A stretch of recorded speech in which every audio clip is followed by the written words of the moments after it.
that's not going to work. I need something to hold this. Let's see if we can do this. Where's the camera? Here's the camera. So let's do this. No. We're going to stick with this. Don't twist the camera. Don't mess with the camera. That's not going to work.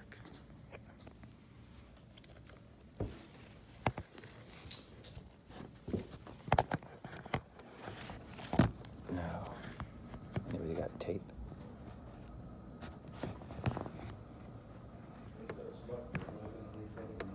No? Okay. This is what we're going to do. Let's see if we could.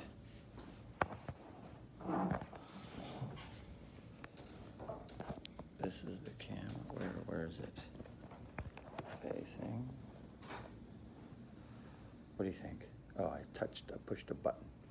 Okay, that's just wonderful. That's not going to work. Okay. Should have figured this out before.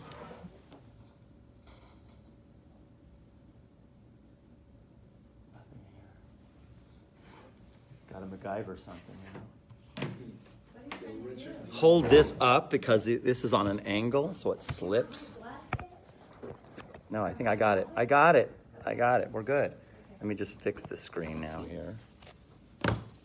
Go out of this.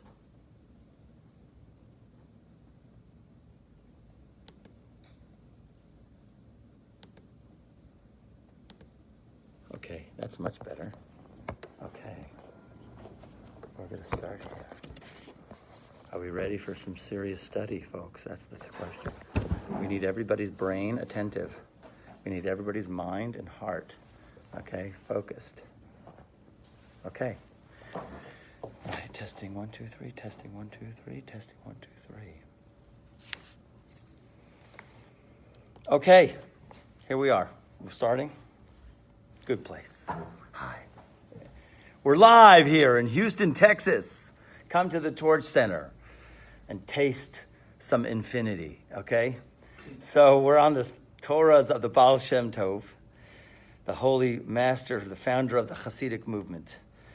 And of course, he's taught many things, but none of them were written down, only by his students later on. Of course, somebody made a collection. There were a few people, students who made serious collections. So this is one of them. It's Baal Shem Tov on the Torah. And of course, we're in Bereshit, Genesis. And we were talking last week about the idea, the concept that we call the tzimtzum. The tzimtzum is basically, literally means the contraction. And the way that it is explained from the 16th century Kabbalist, the Ari, that he says that God was in one simple unity. There was nothing else other than him. And then it arose upon his mind to make a creation in order to bestow pleasure to another.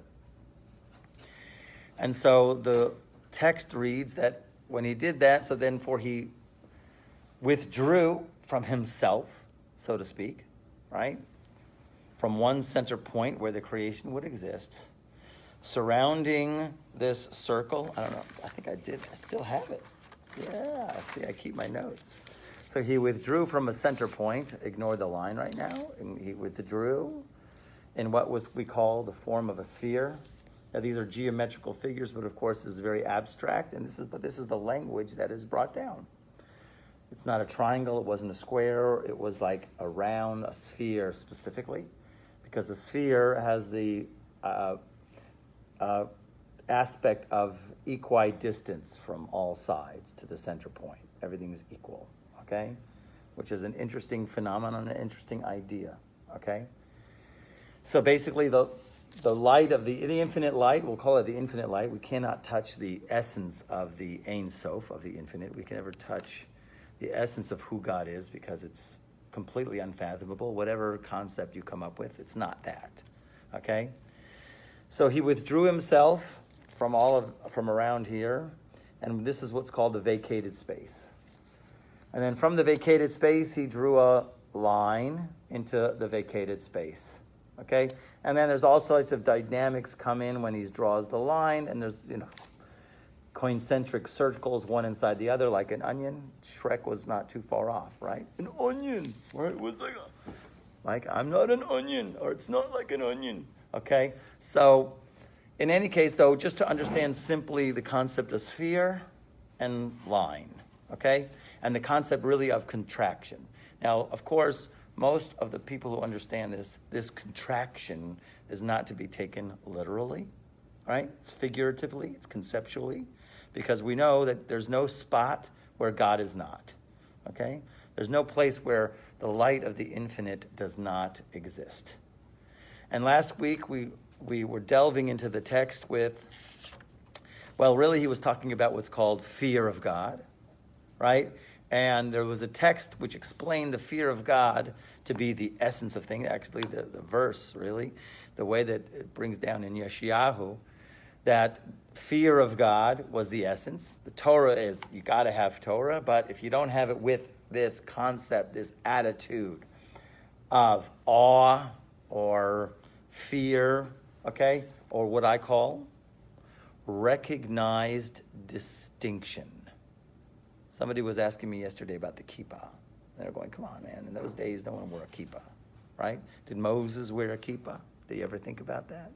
Did Moses wear a kippah? We know Charlton Heston did not wear a kippah, okay? Right? And, where did that whole thing about a kippah, this is a kippah, and it has another word. Do you know the other word for a kippah? Yarmulke. But yarmulke is really a derivative of two words that were thrown together. Yireh, malka. Yireh means fear, and malka means king. Yarmulke is a shoved together two words to represent this fear of king. And how is this fear of king, right? This fear of king as opposed to, let's say, like, fear of corona, okay? Okay? Fear of the king means recognized distinction. That's the key word. Because we understand we love God. We want a relationship with God. We want a connection to God. Yet we have to recognize he's not buddy-buddy. Okay? Like the way you hang out with your friends is not the same way you are with your parents. Your parents might love and take care of them and be with them and hang out with them, but it's not the same. There has to be that recognized distinction that kids need, right? We need it. God doesn't need it. We need it. It's all for us, okay? So really he was explaining last week about what is this concept of fear of God and that it was the essence. And then there was another parable that he brought which was seeming like it seemed to be going the other way. The parable we talked about was this wheat that needed to be raised in the attic, moved to the storehouse, and the guy asked the servant, "Did you put the humtin? Did you put the salty earth in for the preservative?" And the guy says no. And the guy says, "Well, he shouldn't have done it at all. Then he wasted time," which implies this humtin, this salty earth, which was the preservative. That's not the main thing. The main thing was the wheat. Well, wait a minute. What's the main thing here? The fear or right? That was a premise of you have main. And I think I worked through it a little bit, not too much, and I'm welcoming comments, okay, of what's the relationship between Torah and fear. And so the Baal Shem Tov answered this question by talking about something, he went left field. He talked about Israel. And his words were, right, that when the Holy One created the world, it was unable to exist. Right, because everything kept returning to its source in the infinite. That was the concept. It's a deep concept when you think about it, and we're going to work with that a little bit. That really, the essence of creation, our essence, has a natural inclination to go ahead and cling to God, to cling to the infinite. I mean, a person has to even, let's start to entertain that thought. I mean, if you weren't aware of that, because usually we're all struggling, right, to grasp. We're all looking for the aha. We all want that epiphany, that mystical experience, that spiritual event, right? And the idea here is just to start to entertain something really, really dynamic. Is there's a natural default property that creation has, that to return to the source. It's natural. It's not unnatural. See, we are coming from before today or yesterday to think that it's, I'm going, against the grain. It's like it's not natural. No. Step back. It's a natural inclination. It's in our panemius, in our inner aspect, our inner parts of ourselves, to naturally gravitate towards infinity. When you understand that, kind of moves the perception of how we view reality a little different, okay? So he said, okay, creation is made, but it wasn't going to remain a creation. The vacated space was not going to remain vacated. It can't be. It wasn't going to happen. It wasn't going to stay put. Right? The vacated space did not want to stay vacated. No way. It was going to back into infinity. What was going to keep it or give it its solidity? So he said the Jewish people. The Jewish people are the entities, we'll call it, right? The element that keeps creation going. Okay? And that is represented, I think, by the line. Okay? What does the line represent? And he went into the whole idea of what is Israel, the word Israel, and he went into the 3 letters, which represents consciousness. Those 3 letters basically represents Chachma, that's the Lamed, Bina is the Aleph, and Dot is the Yud, and Aleph is Dot, right? Was Reish is Chachma, Lamed is Bina, and Aleph is Dot. Those represent a certain level of consciousness, and then the remaining letters of the word Yisrael, don't forget, everything is made up of letters, is yesh. Yesh, which means there is, or substance.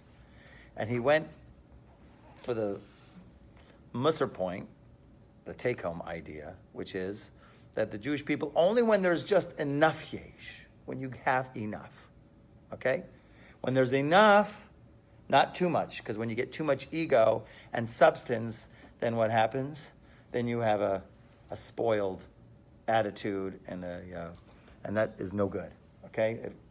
So the idea here is of the Jewish people, and the attitude mainly of the Jewish people, which everybody has to work on developing, is to have just enough yesh, just enough substance, just enough of what you need, and not more, okay? It's the balance, right? I see a guy with a monster house, I'm like going, boy, that's too much. But for him, it's not, okay? Okay, but let's say for our own purposes, and it's really hard because the evil inclination always wants to convince us that, no, it's not enough. Right? Right? And our unique ability is to come and say, it is enough. I got enough. Can you imagine that? Yesh li kol, right? As a matter of fact, we're going to have it, actually, it's a few weeks Parsha, where Jacob meets Esav. Jacob meets Esau, his brother, after being away for a long time, and Esau comes greeting him with 400 men, right? Ready for a fight, right? And Jacob doesn't know what's going to be on. Anyways, they meet, and there's this interesting dialogue, because Jacob sent gifts to him. He sent him camels and sheep and all kinds of things, right? And Esau's attitude, which we'll call the West, is, I have enough. I have abundance. I'm full of abundance, right? And Jacob's response was, Yesh li kol, I have everything I need. In other words, I have enough. I have enough. The idea here is when to stop. I have enough. I have enough. So you need a certain level of consciousness to understand that there's a headspace that we can have where I'm satisfied. I'm good. I have enough. Don't have to always chase more, okay? The idea of abundance is a nice word, but in terms of now, we want to just make it that you just need enough, okay? The Chavetz Chaim, this one guy visited Rabbi Yisrael Meir Kagan. He was the head of the generation of last year, before World War II. He was the head rabbi, and this guy comes to visiting from out of town, and he brings a suitcase, right? And he sees the Chavetz Chaim had bare furniture. As a matter of fact, I think his wife once got chairs, comfortable chairs, and he says, "Get them out. I like my bench, because if I get chairs, what happens when you can sit in a nice, comfy chair? Fall asleep." He says, "I'm learning. I need a bench. Don't do me hot, comfy chair, okay? Lazy Susie. You know you fall asleep after 5 minutes of reading when you're in one of those, right? That's like doomed to sleep. And that's okay if you need to sleep. Like, this is what you get. It's what you do. But, in any case, so with bare furniture, he comes in, bare furniture. He says, like, "Where is all your furniture, Rabbi?" And the guy says, and the Chavetz Chaim, he's so smart. He says, "Where's your furniture?" He says, "I'm traveling. I'm just passing through." And the Chavetz Chaim says, "So am I. Okay? We're just passing through here. Not supposed to grab so much of this world. Just enough." Okay? And that's how he that's how he leaves last. That's last week. That's what's called review of last week. Okay? We're kind of like in a conundrum because we don't really. He's asking about fear and what's the main and what's the secondary, and now he's talking about the Jewish people and the world, and he's not talking about main and secondary there. So I think his shift was that it's not an issue of main versus secondary. That's not the premise. Okay, the premise is a symbiotic kind of relationship of the Jewish people and the world. Okay, now just when we thought I got it. Jews keep the world. It's like this line keeps everything in place. When the Jews perform Torah and mitzvahs, they keep the world going, right? Now, just when we thought, okay, I can live with that, Rabbi, I got that. Okay, so Yirat Shamayim works together with Torah, right, to make it a whole experience, or a whole, what we call a stature. Okay. Now we're going to go into left field. Are you ready? Now we're going to start on page, I believe it's 16, and it starts with that's 1:4. You have it on your sheets, those people who have it on their sheets. "In the beginning, God created the world." So now he starts very similar to what he said last week.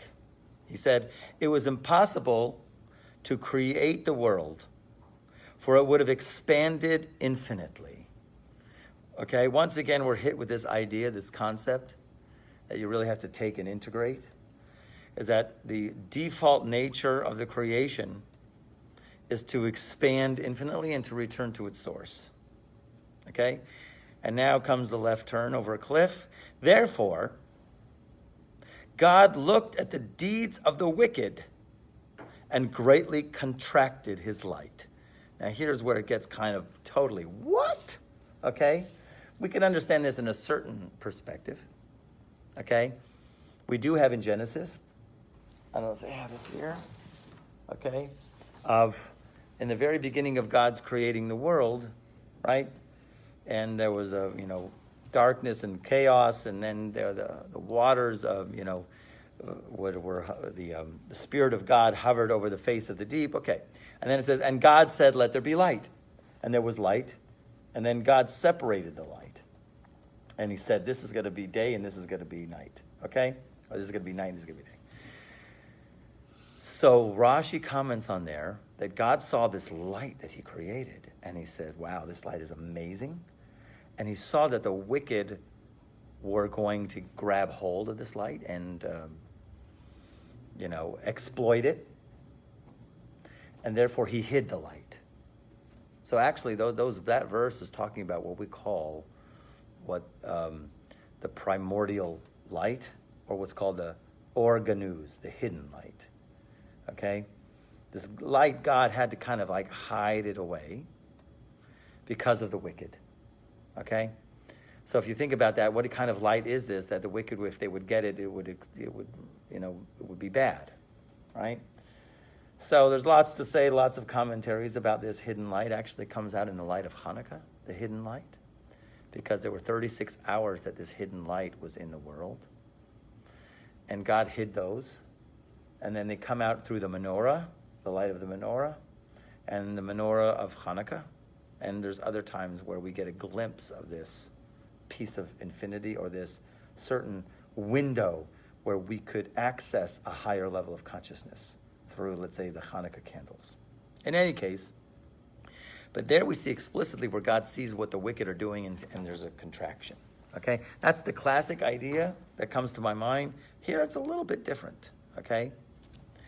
But here we're blasted in the face big time. Okay? We're blasted big time because what? The world, it was impossible to create the world, for it would have expanded infinitely. Therefore, God looked at the deeds of the wicked. Okay? Look at the note here on 11. The Midrash states that before the creation, God foresaw the deeds of the righteous and created the world on their account. So really, he created, as we know, God made a world in order to what? Bestow pleasure. Okay? And he's only going to give pleasure to the people the vessels who did the work for it, the righteous, people who worked on themselves. So that amount of pleasure that he's going to bestow, he created it for the righteous. However, the world that God desired to create on their account was overflowing with love for them. As such, it was unable to exist in the defined effulgence. I would think effulgence is the flow. In other words, the flow of that light would cause these righteous, let's just look at it conceptually, would cause these righteous people to go zap back into infinity, and they would cease to exist. Okay? God, therefore, looked at the deeds of the wicked, which resulted in a withholding of his light. But it was precisely this withholding that allows the world to exist, which is like completely contradictory to what we saw in the last statement that I've been talking about before. It seemed like what we talked about before, and here's where we need your ideas. Think, okay? Before he says, when God created the world, right, unable to exist, everything kept returning to the source. But when he finally created Israel, the world could exist. But here he's saying, what? What are you saying? Uh-oh, we're getting into dangerous waters here. Here he's saying, God therefore looked at the deeds of the wicked, which resulted in the withholding of his life. But it was precisely this withholding that allows the world to exist. Wait a minute. What is that? That's going the exact opposite. Okay? How do we answer this question? Okay? So here, just to finish this note, there is a constant pendulum movement between the desire to create and the desire to restrain. And this is known as mate velo mate. Here he translates it as below and not below. It's a deep concept. Hopefully we'll have time to go into. Mate velo mate is a concept that's brought down in the Kabbalistic work of the Eitz Chaim by the Ari. Literally, I would not translate it as below and not below. I would translate it as reaching and withholding. Okay? I think I had other words for it. Okay? Reaching and restraint. Okay? So it's kind of like a fluctuation. But here it has to do with the whole difference between the righteous and the wicked. Here, obviously, what it's saying is something really dynamic, is the world needs wicked people.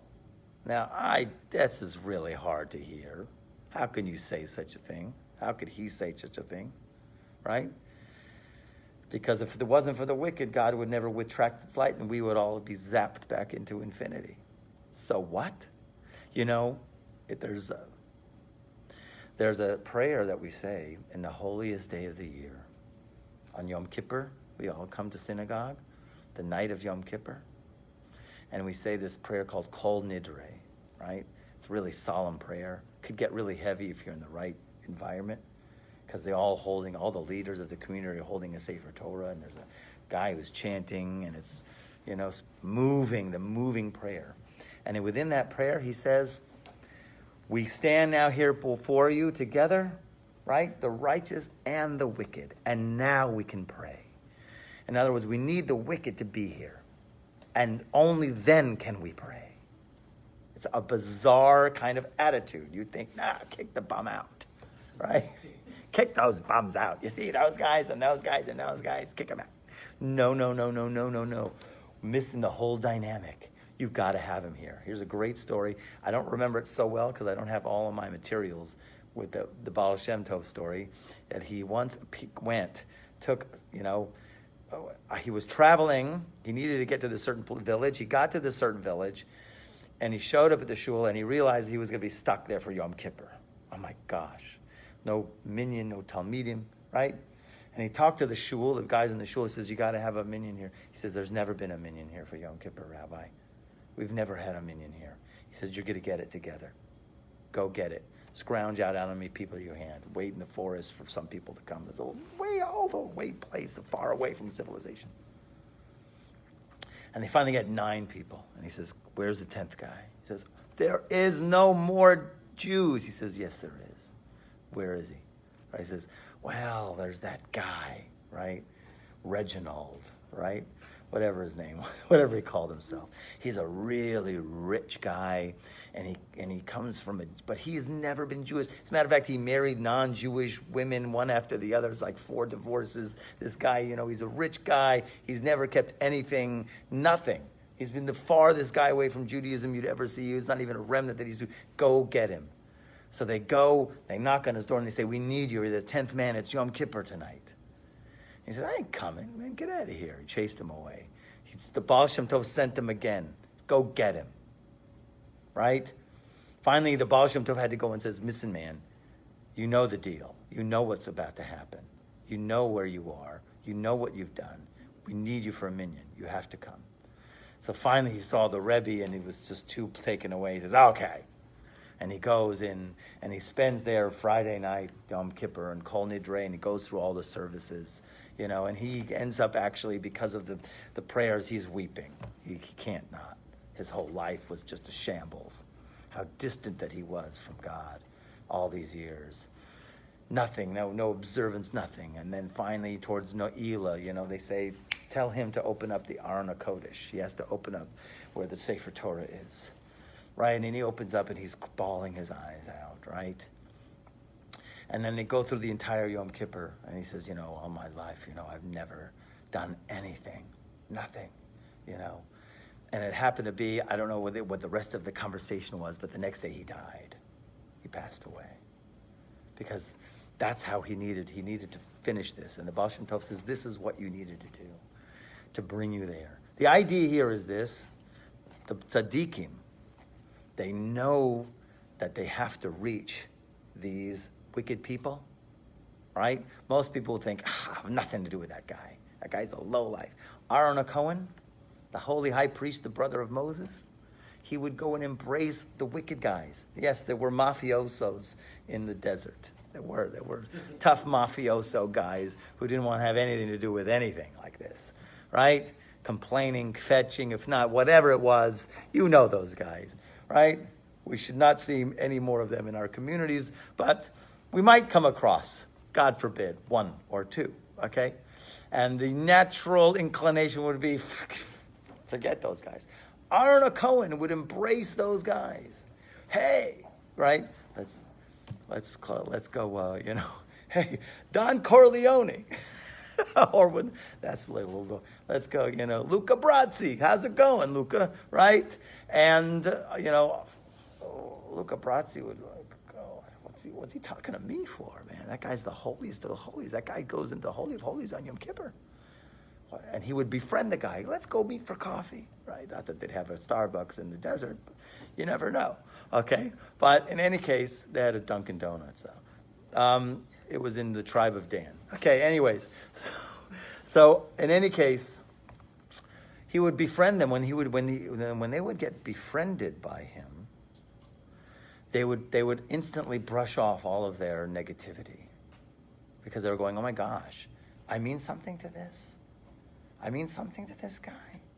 And it would twist their consciousness in a level where they would shake off all of their bad deeds, and they would repent and they would come closer, because they would go, oh my gosh, this guy's befriending me. Wow. Okay? So the tzaddikim, all the tzaddikim were behaving like that. They would always behave like that. They would go to the lowest depths. I'm going to now tell you probably one of my favorite Baal Shem Tov stories, because I just can't hold back, okay? You might have heard it before, but it's always good to hear, okay?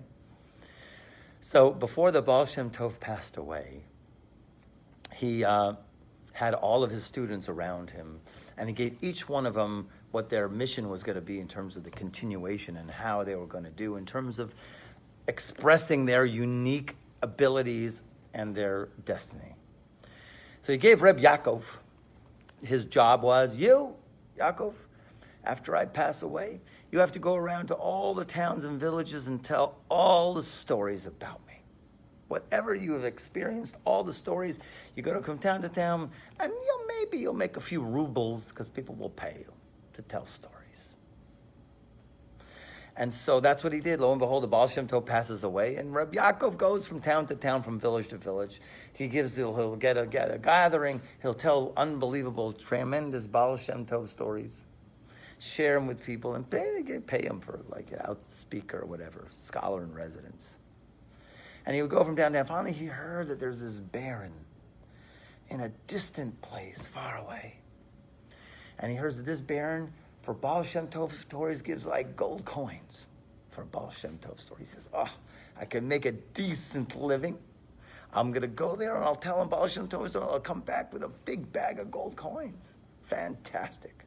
So he makes the journey. He goes out there to this baron, and he tells the baron ahead of time, he'll write a letter. I'm on my way, I'm going to come. The baron is very excited. And he welcomes Rabbi Yaakov. He greets him from outside, gives him a room. He's here for Shabbos. He has an entourage of guests. This baron is Jewish, by the way. Okay?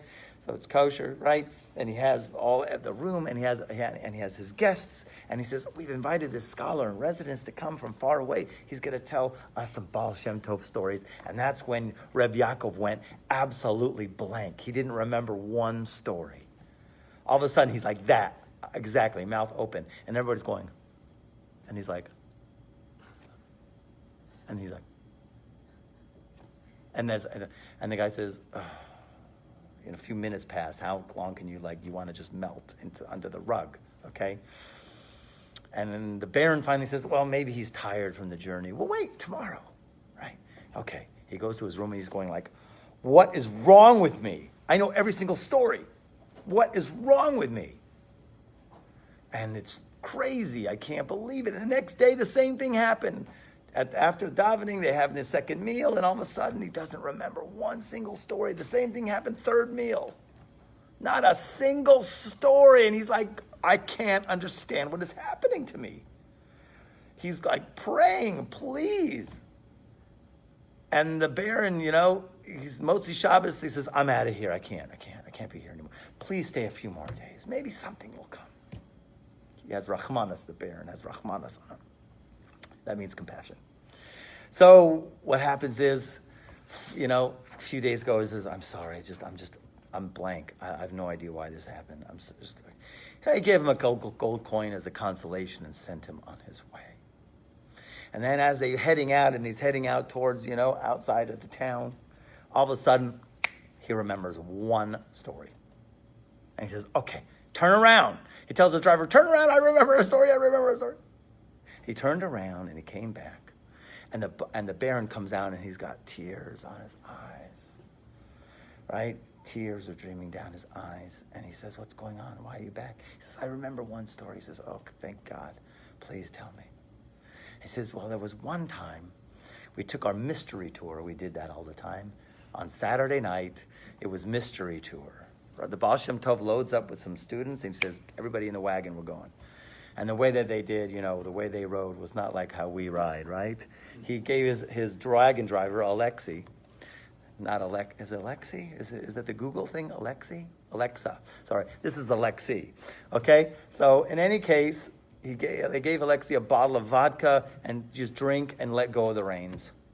He did not drive. He just drank, fell asleep at the wheel, and let just the horses go where they needed to go, of course. And they did what's called kafitzat sterech, which is the way that the ground was able to move very fast, folding up space. And because the Baal Shem Tov knew certain names of God, how to move great distances in short amount of time. Okay? It's a special technique. And so they finally got to this town where everything was closed up in the town. They got into the Jewish quarter, and the place was deserted, quiet. Nothing was going on. Quiet, and of course the horse and the buggy, the wagon stop in front of this house. The Baal Shem Tov gets up and pounds on the door. He says, well, open up. This is Rabbi Yisrael ben Rabbi Eliezer. Boom, boom, boom, boom, boom. Open up. And the little slot opens up and goes, who are you? What the heck are you doing here? Right? Open up. The rabbi is here.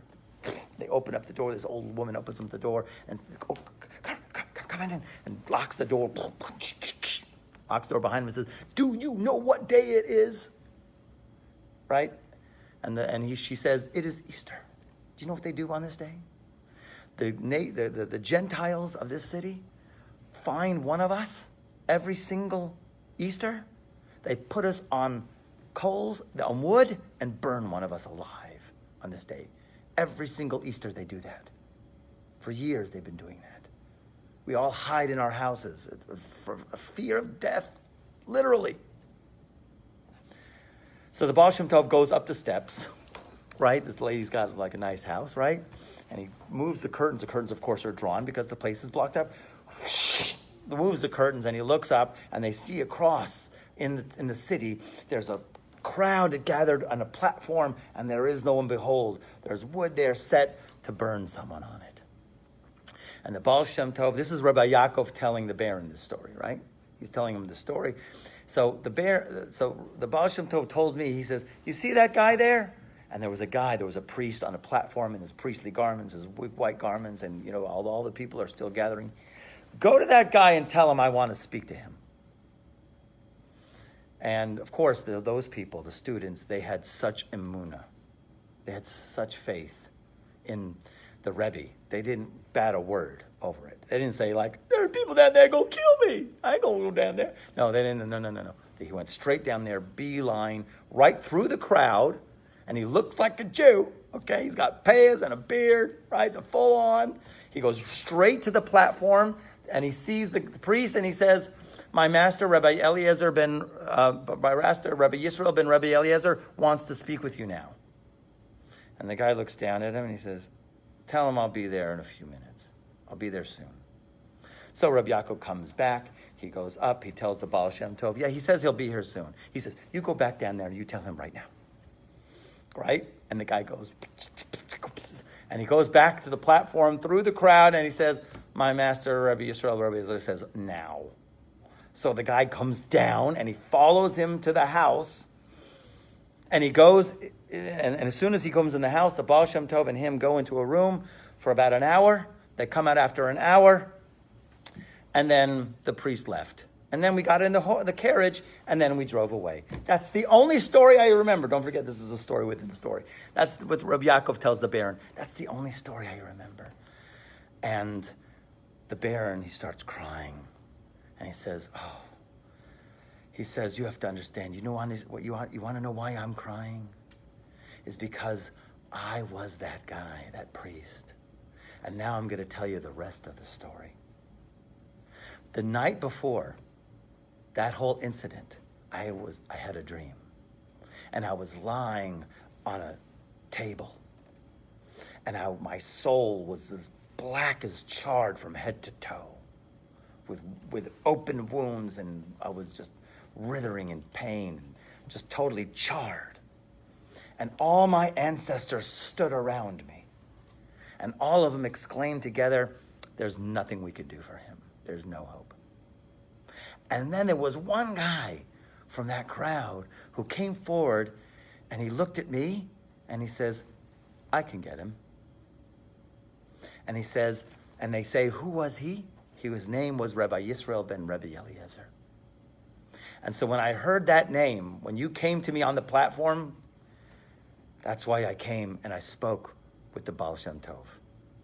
In that room for an hour, I was crying. I was going, how?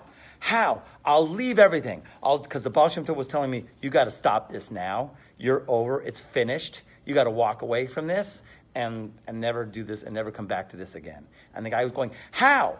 I can do it. I'll do it. But how can I ever get atonement for this thing? There's no way. For what I have done over these years, I've been elevated in the priesthood, right, of the church, to this lake. I can leave it all. I'm willing. I'll leave it all. How am I going to know after years that I got atoned for this grievous sin, the sins that I have done? He says, I'll tell you when. When someone comes and tells you this story, that's the day that you'll know that everything has been forgiven. And the Baron's eyes were crying. He says, when you left, I was crying so badly because that was my last hope. I thought there was going to be no hope of ever getting the story, of ever knowing that I've been atoned for. But when you came back, I was thinking maybe that's the chance. My cries, I cried to God, please, God. And that's when you came back and you told me this story. He was so happy and so delighted. Now, that's a great story, one of my favorites. But the idea here is they would go through great lengths, these tzaddikim, no matter how deep or how far away a Jew is. They would always go in and reach in. It's almost as if this statement is telling us, this statement of God needed to look at the deeds of the wicked in order to contract his light, to give room, airspace, a space for us, humanity, the righteous among us, to go ahead and reach to those people, to do everything we can, okay? Never should a person ever cast off a wicked. So even if you just get a little shift in perception, just a little bit, when a person is, God forbid, has an experience of a wicked person, okay? A person you never know. You never know. And the simple things that you could do, just by being a happy person, no matter what, can do tremendous wonders, as we're going to see right now. But here he's really talking about an interesting dynamic here of what we call a fluctuation of reality, that the wicked people are needed in creation, okay? It's a staggering idea. We would think to blot out the wicked. We pray for the death of the wicked, right? But we don't really, as we're going to see, okay? So here, all of this is known from the writings of our master, the Arizal, in the light of Rabbi Yisrael Baal Shem Tov. Okay, so that's almost like a note, one note, that's 1-4. 1-5 is going to explain 1-4 a little bit more, okay? So here we go. When it rose in the will of the Blessed One to bestow upon creation, because that's what he wanted to do. That is, when he beheld the deeds of the righteous, there was an arousal of what we call his will. That means infinite grace, and had a great longing to bestow upon them, upon the righteous. Because of this, it arose in his mind to create the world. So really, he created the world for the sake of Israel. He created the world for the sake of Israel, and Israel actually is responsible, is very much involved in maintaining that world. Okay? But Israel has a tafkid. Israel has a mission. Israel has a goal. Okay? We're not here just to, do our dig and then leave. Okay? However, the great outpouring of love would have completely annulled the creation, and it therefore had to be held back. That means God looked at the deeds of the wicked, and gevurot, that means powers, were aroused in the world. Gevurot means restriction. Okay, constriction, like the tzimtzum, the restriction, the withholding. Okay? And this is made possible to create the world. Only through, so it's a wild idea that God, because he's looking at this, he's looking at that. Of course, he's looking at all things at the same time. How can we say that, okay, now I'm going to look at the wicked, now I'm going to look at the righteous. Now I'm going to look at the wicked, now I'm going to look at the righteous. Okay, this fluctuation here, you kind of get a little schizo. But the idea here is, interestingly enough, God had a problem creating a vessel to receive light. He had a problem. The problem was, as soon as he would give the light, there would be no more creation anymore. You need something to keep creation. So without the dynamic force of withdrawal of the light, there would be no vessel. Okay? The smiths used to make, any kind of utensil, any kind of vessel, sword. Why am I thinking of a sword? Or let's say a vase or something out of copper, right? They use the fire, they put it in the furnace, it's burning. But it's still not necessarily a kli. As a matter of fact, it starts off as probably a glob of metal, and then they have to pound it, and then they put it in the fire, and then they pound it more, right? I didn't go to blacksmith class, but from the little videos that I've seen in my past, But while it's in the fire, there is no vessel until it's out of the fire, and then it solidifies. So the same kind of thing as God needs to, he gives the light, but then again, it can't remain there. It has to somehow come out in order for something to harden. And then there's more light, and then there's something to harden. And then there's more light and something to harden. I'm thinking, and I thought about this inside of me, the wicked that he's speaking about here is also inside of us. There's wickedness inside of us. There's things that always need fixing within us. Okay? Those are great things for us. When we're confronted with our own flaws, you know what you say? Baruch Hashem. Thank you, God, for helping me to see my own flaws. Because now it gives you a great opportunity to adjust it to whatever needs to be adjusted. Character traits need adjusting, right? Or developing. And some things need to be cut off, and some things everything, you need growth, constant growth. So between righteous and wickedness, or what we'll call soul and body, okay, Homer and Surah, you need this kind of fluctuation, because what it is it's constant growth for us. Like there's a Israel inside of us, and then there's a wicked inside of us. So the wicked inside of us need to be dealt with, right? And they're needed. And Baruch Hashem, it makes creation. And Baruch Hashem, as we know, it helps us to eventually come to the point where we become a whole vessel to receive the light through our refinement of our own process, right? Some people need a lot of refinement. They have a lot of process, right? Mm-hmm. Some people a little less, right? Whoa, that guy really needs a lot of process. We're talking at the Shabbos table. I'm like, those guys over there, they're processing, right? While everybody around the table wants to curse them, okay? That's not what we do, okay? The Arizal would never curse even a fly, okay? It had a purpose. Okay? So look at the note here, okay? Just to read the note here. According to the teachings of the Arizal, the first stage in creation was the tzimtzum, that's the contraction of God's light, to make room for the existence of a finite universe. Okay? All of that is but it seems to be the way he's saying now, it is looking at the deeds of the wicked that helps creation to be a creation in the first place. I'm going to explain it in a minute. Note 13. Okay, Gevuros means strength or power and refers to the forces of contraction and restraint that God used in creating the world. All right, as the Mishnah says, I don't think you have it on the next page, but I'll read it. Who is strong? One who subdues his own nature. Now, note 14 says something dynamic. Implied in both this teaching and the previous one is that the deeds of the wicked also contain a point of goodness. Believe it or not. And might be hard for us to grasp, okay? Since they provide the context in which God could create the world. And this reflects the Baal Shem Tov's teaching that there is a spark of holiness in all things, and that light shines greater when it comes out of darkness. In other words, usually the greater the dark is the greater the light. And we see that reflected in a lot of instances. Yes?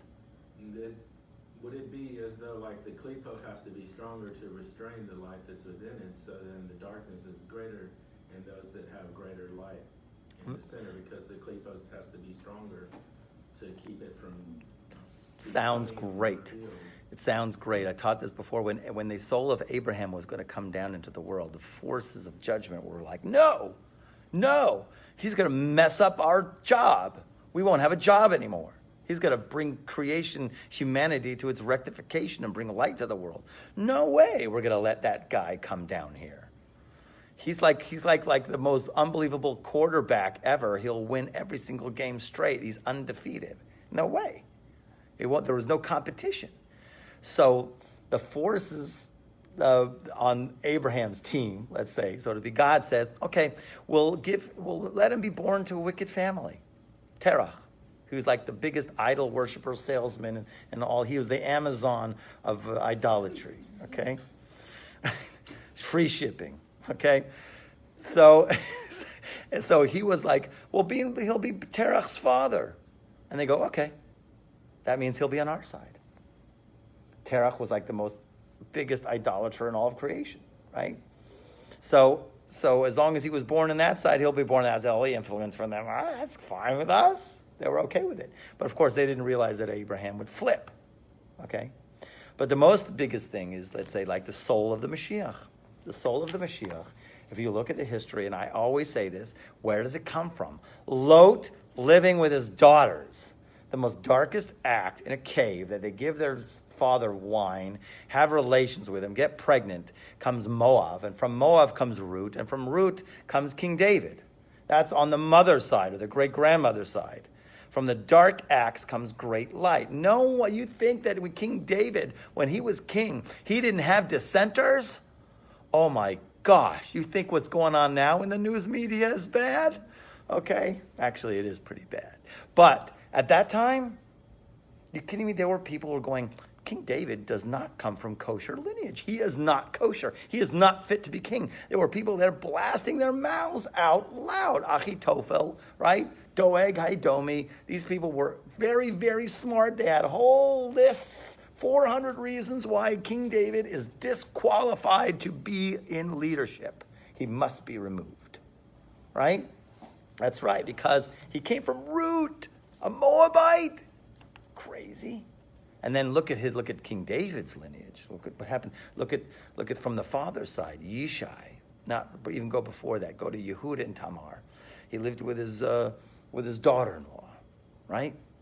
He went around. He had a fling on the side. King David came from the fling on the side, right?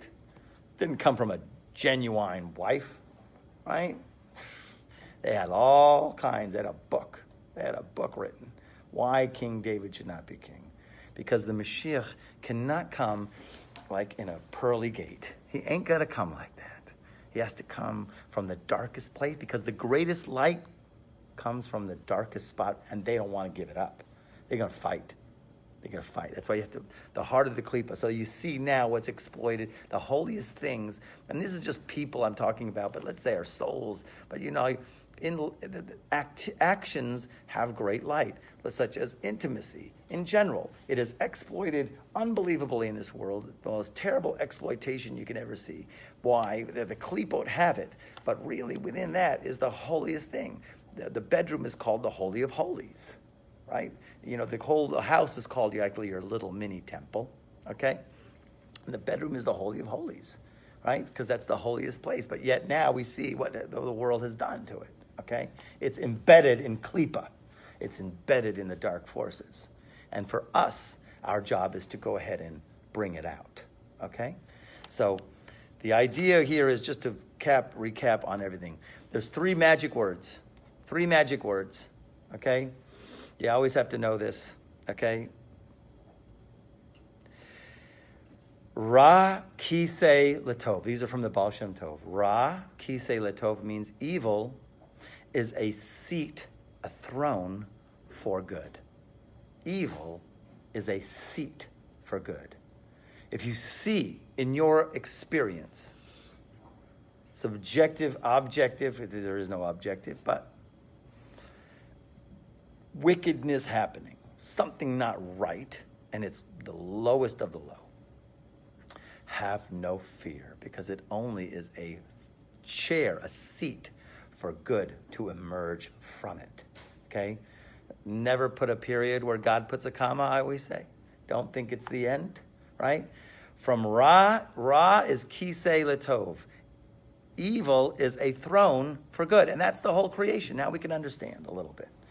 How the world, first of all, we have to understand there's two functions. There's the original creation of the world, and then there's the maintaining of the world. Keeps it going, okay? Because I asked a question earlier. I thought Israel is keeping the world going. And yet here it's talking about the wicked keeping the world going. But it's not that. Okay? To make the world, you got to have wicked. Because that makes the vessel. But what keeps the world going, maintaining, is Israel. Okay? That's basically my answer. If you have another answer, I'm open to it. Because to put together the whole idea of what he says by when Israel was made, now the world could exist. And by here he looked into the deeds of the wicked, and then he could make the creation. Okay, one is the initial making of the creation. He had to look into the deeds of the wicked in order to solidify a space. Okay? So I guess the wicked are, I always say this. I think we all know. A movie is only as good as the bad guy. The worse the bad guy, the better the movie. When I saw that Die Hard, I'm like, ooh, he's such a good bad guy. And that made the movie, okay? Besides Bruce Willis doing whatever he was doing, okay? But still, the bad guys were so bad. Ooh, that was good, right? It's a good drama is only as good as the bad guy. It's weird as it is, and I hate to say this, and I know some rabbis are going to knock me on the head, but God loves a good drama, okay? So in order to make the world, you need a good bad guy, okay? And then the Jews come in, and they're going to keep it going and pull out the holy sparks from the wicked, from the evil. With the powers of perception and consciousness, they keep the world going by pulling out the sparks, right? Just keeping the world going in alignment with Torah, they keep the world going. Yes? Well, kind of going on like what you were saying, like the contraction or whatever to make it to where it would solidify the wickedness is allows for the contraction to be solidified, but then you have the continual influx or whatever of the pushing out force of the righteous or whatever that are the pillars that sustain the world. So you have to have a source of to come down the line or whatever to keep it expanded out, but you have the wickedness. It's like it's not equal. It's a polarity. It seems like it's a polarity. Like but we do have in the end that death will be swallowed forever, which means that this polarity is not going to exist forever. And that's which goes to the original concept that we spoke about. Creation has a natural inclination, a default mechanism to just want to go into Ein Sof. Okay? But they say in the next world, the righteous have no rest. Okay? What does that mean, the righteous have no rest in the next world? You figure they're working so hard in this world, give them a break. No. You know why? Because there's constant growth. So I'm going to put together, and I'm very bold to do this, but when I speak about the wickedness within us, that's the areas of growth where we need to grow. So constant growth is a great dynamic. Keeping everything the way it is. You have to stay at creation, right? Otherwise you go poof into infinity, and that's not what God wants. God wants an infinite creation. He wants a constant relationship, and a relationship with us and infinity that will be infinite. So we have to kind of like maintain something aspect about us which we'll call maybe wicked, right? Maybe in those days it won't be wicked, right? But somehow it'll enable us to remain a vessel. And that is the areas where we can grow. So I think that the wicked will morph into what we'll call growth spurts, okay? Or opportunities to grow. And we can do that right now, okay? And the idea, we have to integrate. I have a natural inclination to connect to infinity. And just realize that. That's just a great thought right there. Think about that for your morning coffee. I put that on your cup, right? I have a natural inclination to connect to infinity. It is natural for all of creation to connect to the infinite. That's pretty cool, huh? I want you to bring a mug next time with that. Okay, we'll stop here. Any questions from out there? Okay, yes, Dr. Rosenstock.